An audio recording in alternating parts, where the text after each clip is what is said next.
नमस्कार, मी आज करणार आहे सोलकढी। त्यासाठी इथे मी कोकम भिजत घालत आहे। सोलकढी करण्याच्या 15-20 मिनिटाआधीच इथे कोकम मी भिजत घातलेला आहे। नारळ घेतलेला आहे, नारळ फोडून तयार करून घेतलेला आहे। कोकम पण इथे व्यवस्थितपणे भिजवून याचं सत्व तयार झालेलं आहे। आता हे कोकम सत्व मी गाळून घेणार आहे। चाळणीच्या मदतीने आपण हे सर्व कोकम सत्व गाळून घेऊया।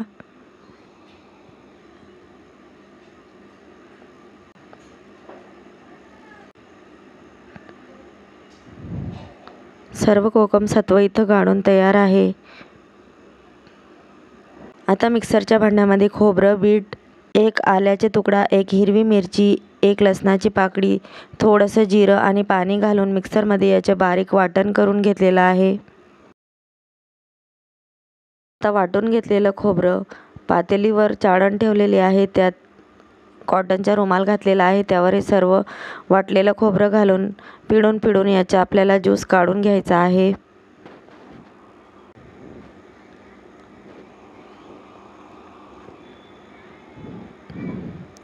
या पद्धतीने पिळून आता इथं हे ज्यूस तयार करून घेतलेलं आहे।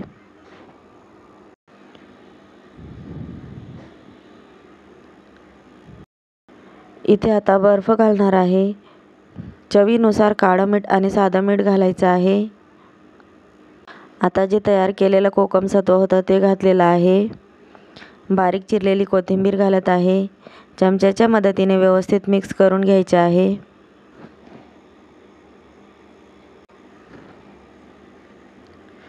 तयार आहे थंडी थंडी सोलकढी।